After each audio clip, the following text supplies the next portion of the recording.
හැමෝටම අලුත් දවසක්. ගොඩක් කට්ටිය අහනවා ට්‍රක් එකක් පුරුදු වෙන්නේ කොහොමද, කොහෙන්ද පුරුදු වෙන්න හොඳ කියලා. ලංකාවේ පුරුදු වෙන්න පළපුරුදු රියදුරු මහත්තයෙක් එක්ක යන එක තමයි හොඳම දේ. වෙන නම් කිසිම දැනක් නැහැ පුරුදු වෙන්න.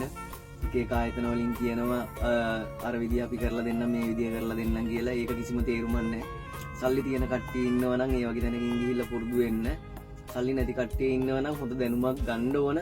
වෘත්තීමය වශයෙන් රස්සාව කරන්න ඕන කට්ටිය ඉන්නවනම් ලංකාවේ ඉන්න බවුසර් දුවන, ඊට අමතරව ටැංකි දුවන හොඳ රියදුරු මහත්තුරු ඉන්නවා. එයාලා කොහොම හරි කන්ටැක්ට් කරගන්න බලන්න. කන්ටැක්ට් කරගන්න විදිහක් නැත්නම් අලුතෙන් සාමාන්‍යයෙන් අවුරුදු 5 පළපුරුදු තියෙන කට්ටිය ඉන්නවා. ප්‍රයිම් මූවර් පේජ් තියෙනවා ලංකාවේ. පේජ් 10කට 12කට වැඩියෙන් තියෙනවා. ඒ පේජ් එකට දාන්න මට පුරුදු වෙන්න ආසයි, හරි මට පුරුදු වෙන්න ඕන, පුළුවන් කෙනෙක් ඉන්නවා නම් මට උදව් කරන්න කියලා අනිවාර්යෙන්ම අපි ලංකාවේ කට්ටිය උදව් නොකර ඉන්නේ. අනිවාර්යෙන්ම උදව් කරනවා. ඔයාලා පුරුදු වෙන්න යනවා නම් රියදුරු මහත්තයෙක්ට තේ එකක් අරන් දෙන්න, පුළුවන් නම් එයාලගේ ඩීසල් ටිකට යන වියදම දෙන්න. මොකද අලුතෙන් එක්කෙනෙක් පුරුදු කරනවා කියන්නේ ටිකක් වැඩිපුර ඩීසල් පිච්චෙනවා. ඉතින් එයාගේ කාලේ වැය වෙනවා. ඔයාලා අඩුම එයාලට පුළුවන් විදිහකින් උදව්වක් කරන්න. ගොඩක් අය සල්ලි ගන්නේ නැහැ. ඒ වුණාට කමන්නේ. ඔයාලා ආයතනයකට දෙන ගාණක් තියෙනම් ඒ ගාණ ආයතනයට දෙන්න නැතුව ඒ වගේ අපේ හොඳ මහත්තයෙක්ට දීලා ඉවර වෙලා අනිවාර්යයෙන්ම පුරුදු වෙන්න. ගොඩක් කට්ටිය ඉන්නවා එහෙම අවංකවම උදව් කරන කට්ටිය. තව දෙයක් තියෙනවා කියන්න.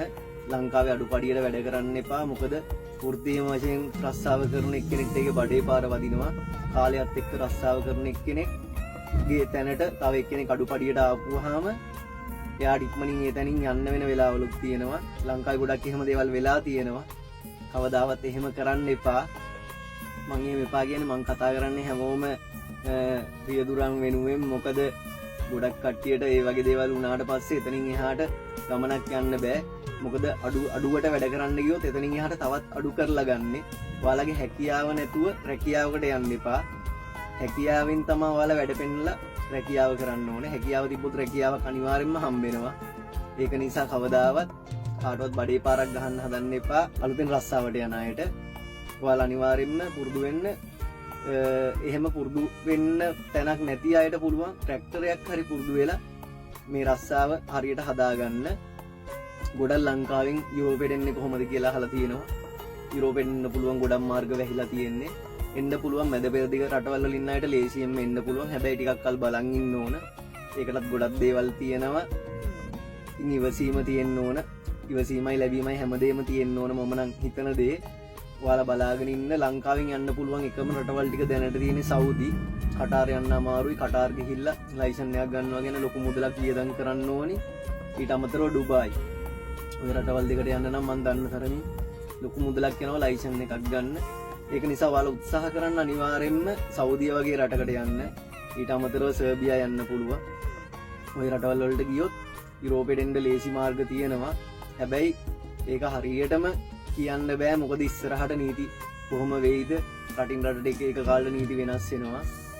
වැදගත්ම දේ තමයි ලංකාවේ කෝඩ් 95 කරනවා කියලා බොරුවට සල්ලි ගන්න තැන් තියෙනවා, බොරු කරන තැන් තියෙනවා. ඒක කිසිම තේරුමක් නැති වැඩක්. ලංකාවේ කෝඩ් 95 කරා කියලා මේ ඇවිල්ලා ඒකෙන් ගන්න පුළුවන් ප්‍රයෝජනයක් නැහැ. ඔයාලා ලංකාවේ ඉගෙන ගන්න හරියට රස්සාව අවශ්‍ය කාලය ආපුවම හැමදේම හරියයි. එතකම් බලාගෙන ඉන්න. කෝඩ් 95 රටින් රටට වෙනස් වෙනවා. ඒක ගොඩක් රටවල් වල අමාරුයි, ගොඩක් රටවල් වල ලේසි.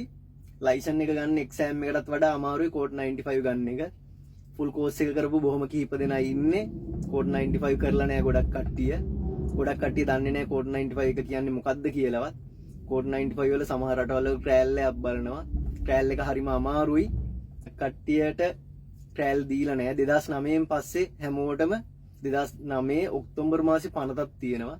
ඒ පනතෙන් පස්සේ ලයිසන් ගත්ත සියලුම දෙනාට කෝඩ් 95 ෆුල් කෝස් එක කරන්න ඕන.